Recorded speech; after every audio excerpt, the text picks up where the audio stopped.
Olá, meus amigos, sou o professor Júlio Anderson, professor de Direito Tributário, e hoje nós veremos as espécies de tributos. Pelo que nós vimos, à luz do artigo 3º do Código Tributário Nacional, tributo é toda prestação pecuniária compulsória em moeda ou cujo valor nela se possa exprimir, que não constitua sanção de ato ilícito, instituída em lei e cobrada mediante atividade administrativa plenamente vinculada. Então, nós vimos que o tributo é o quê? Esse dinheiro que o contribuinte tem que entregar aos cofres públicos de forma compulsória, de forma obrigatória. Agora, meus amigos, o que é tributo? O que significa o tributo? O tributo, meus amigos, ele é o que nós chamamos de gênero. Tá? O tributo é o gênero do qual nós teremos as seguintes espécies. Nós teremos impostos, taxas, contribuições e empréstimos compulsórios. Ou seja, nós vamos ter 4 espécies de tributos: impostos, taxas, contribuições e empréstimos compulsórios.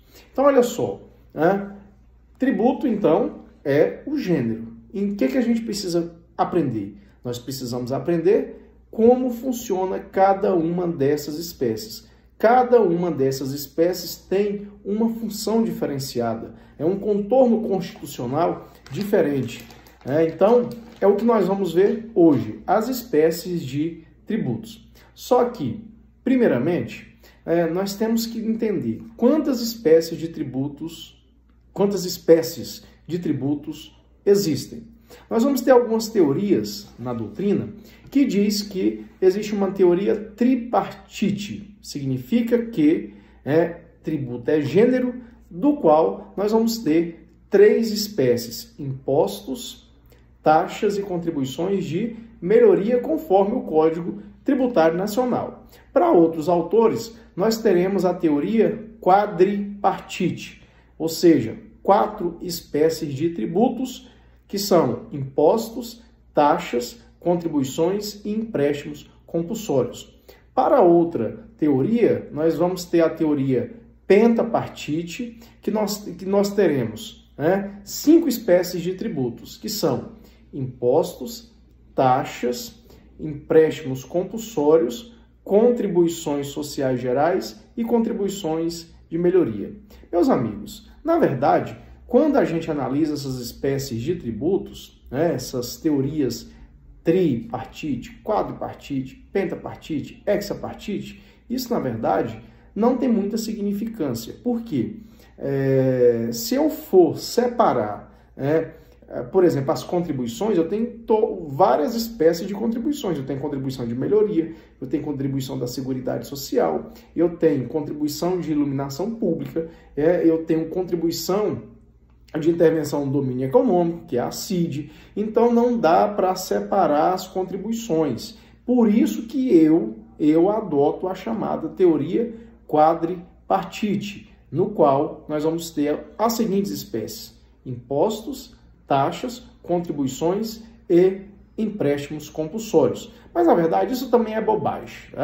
É bobagem. Vejam vocês, se é 3, 4, 5, 6, 7, 8, 80, 1000, isso para a gente é insignificante. O que mais importa? O que é o mais importante? O mais importante, meus amigos, é a gente saber como funciona cada uma dessas espécies, qual a função de cada uma dessas espécies: impostos, taxas, contribuições, empréstimo compulsório. Como que funciona cada uma dessas espécies de tributos? Então, nós vamos começar com os impostos, tá? Os impostos, que são os mais conhecidos. A espécie mais conhecida de tributo que nós possuímos é o imposto. E o que é o imposto?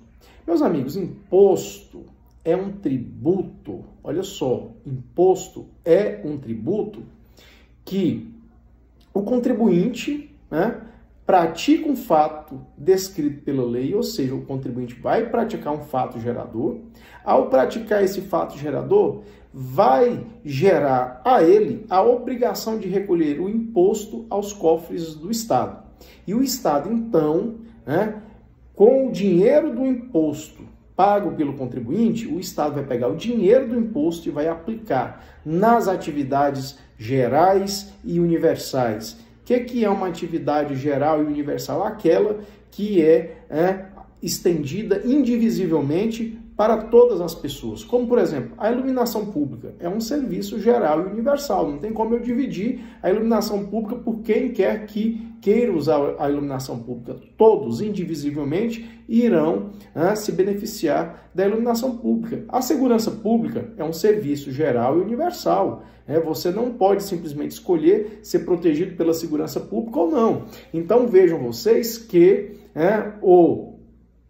o imposto, a receita do imposto, o Estado vai pegar essa receita e vai custear as atividades gerais e universais. Imposto, meus amigos, é um tributo não vinculado. Olha essa informação.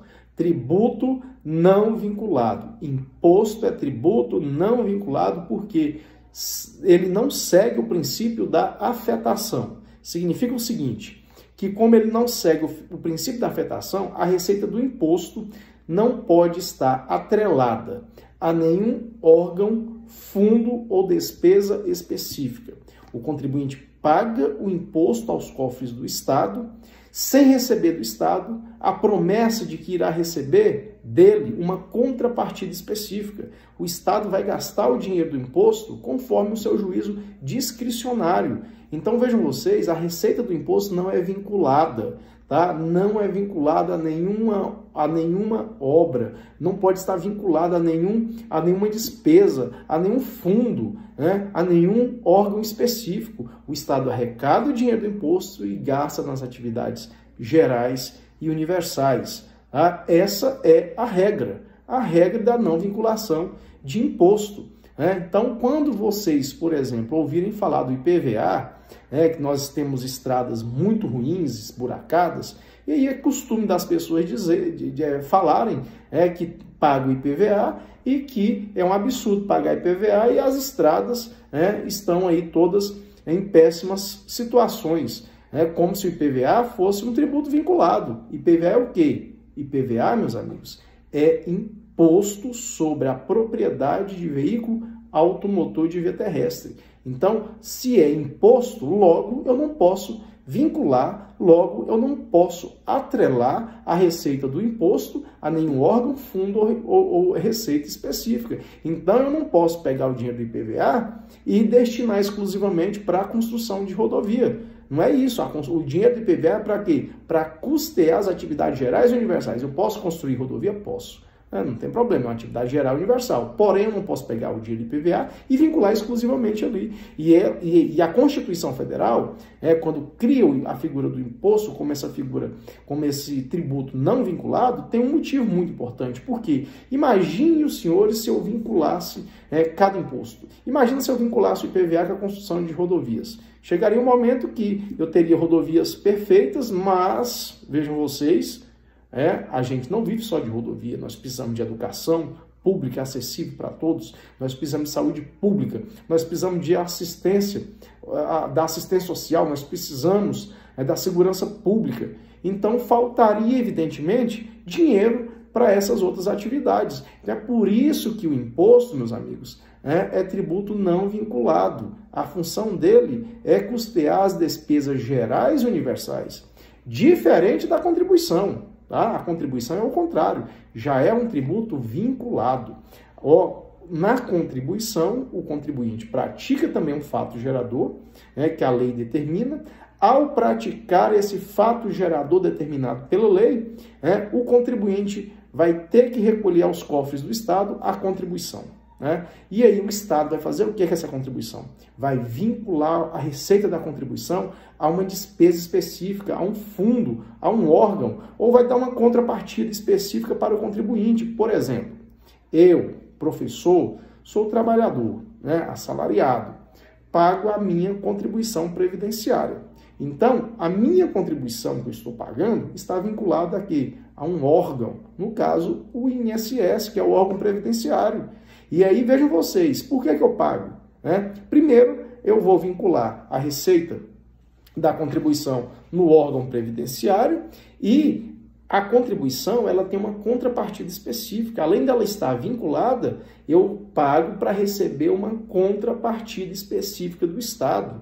Vejam, senhores, hoje eu estou novo, hoje eu tenho forças para trabalhar, mas imagina se amanhã eu doeço e não tenho mais força para trabalhar. Como que eu vou sobreviver?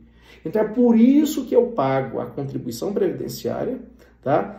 Para que eu esteja assegurado de que, caso eu venha adoecer, eu recebo um auxílio doença. Ou então, eu vou chegar na idade, se Deus quiser eu irei chegar, espero, e eu não terei mais forças, porque eu vou estar velho, natural. Então eu preciso receber uma contrapartida, que é a aposentadoria. Olha o PIS e a COFINS, as contribuições do PIS e da COFINS. Do PIS e do PASEP, perdão. A contribuição do PIS e PASEP, quando nós contribuintes recolhemos a contribuição do PIS e PASEP, o dinheiro está vinculado.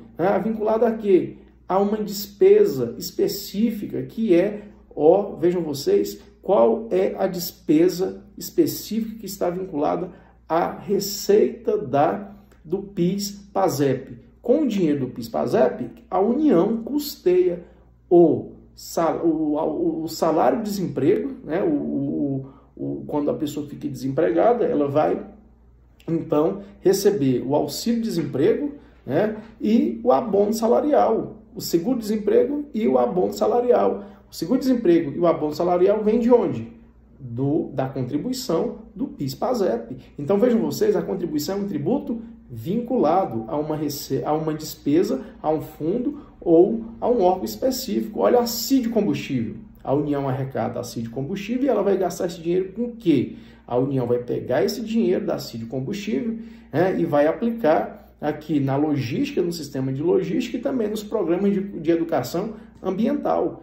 Com base nesse dinheiro que são promovidos os programas de educação ambiental e a logística, o sistema de logística de transporte. Então, nesse caso, o tributo é vinculado, diferente do imposto. Imposto é tributo não vinculado. Eu não posso pegar a receita do imposto e vincular a nenhum órgão, fundo ou despesa específica. Por isso nós vamos ter a lei orçamentária. Um dos motivos da lei orçamentária é qual?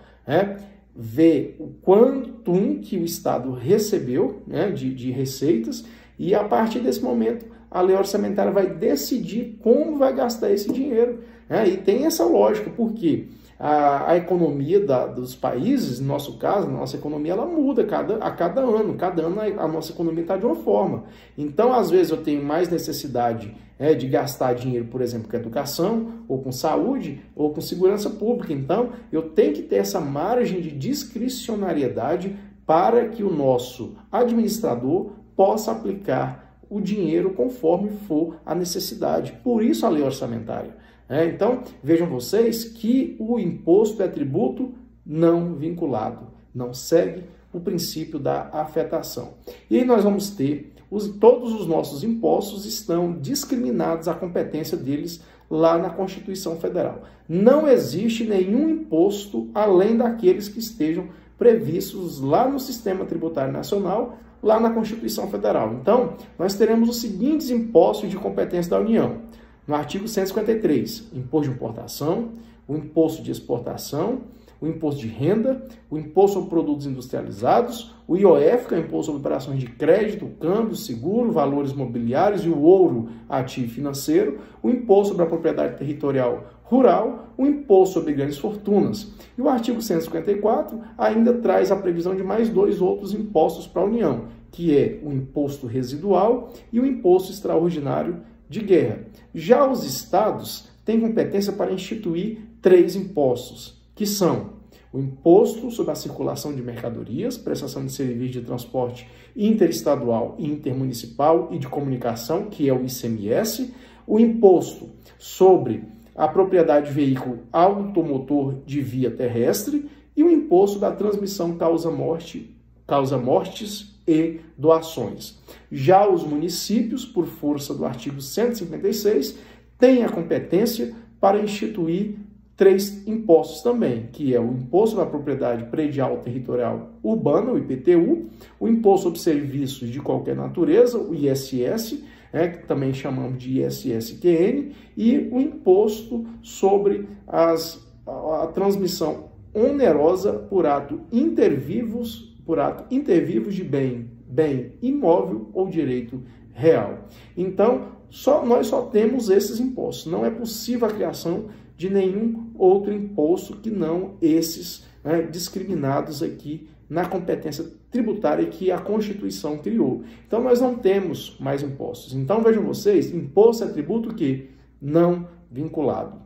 Não vinculado. Não existe imposto que seja vinculado com uma única exceção. E preste atenção, tá?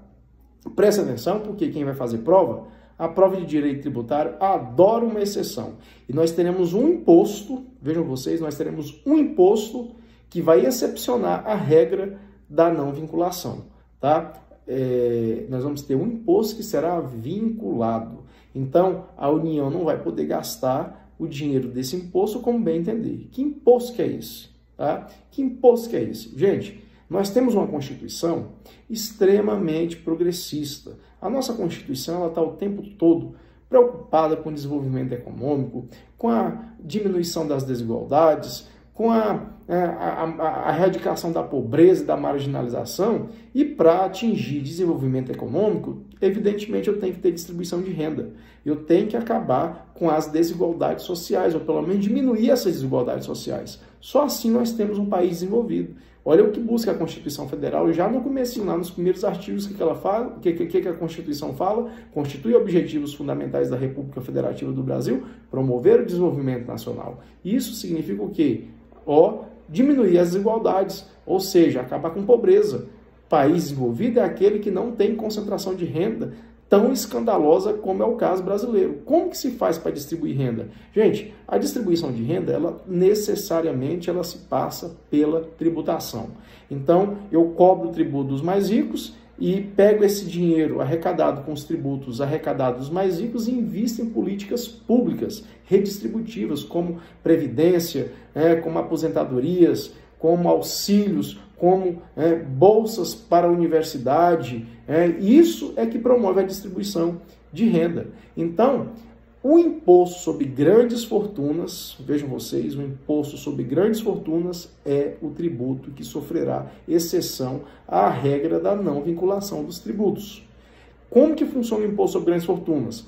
Por força do artigo 80, do inciso 3, do ADCT, que é o ato das disposições constitucionais transitórias, o imposto sobre grandes fortunas, quando for instituído, por força desse dispositivo do ADCT, a União será obrigada a vincular a receita do imposto sobre grandes fortunas aos programas de combate e erradicação da pobreza. Então, uma vez que instituído o imposto sobre grandes fortunas, o IGF será um tributo vinculado, será um imposto vinculado, excepcionando a regra da não vinculação dos impostos. Então, se cai em uma prova para vocês, a pergunta se imposto é tributo vinculado ou não, imposto é tributo não vinculado. Essa é a resposta. Porém, pode ser que caia alguma pergunta relacionada com a exceção. E qual que é a exceção da não vinculação dos impostos? O imposto sobre grandes fortunas, conforme artigo 80, inciso 3 do ato das disposições constitucionais transitórias. Então, meus amigos, a grande diferença entre impostos e contribuições está aí. Contribuição é um tributo vinculado a um órgão, a um fundo ou uma despesa específica. Imposto é o quê? Tributo não vinculado. O contribuinte paga o imposto sem receber da União ou dos estados ou dos municípios a promessa de uma contraprestação específica. A receita dos impostos é para o custeio das atividades gerais e universais, tá? Imposto é tributo não vinculado. Está aí a sua principal diferença em relação aos outros tributos. Então, na aula de hoje a gente viu a diferença aqui entre impostos e contribuições. Próximas aulas nós iremos falar sobre as taxas, o empréstimo compulsório, a contribuição de melhoria e também as demais contribuições. Espero vocês Até a próxima aula. Um abraço a todos.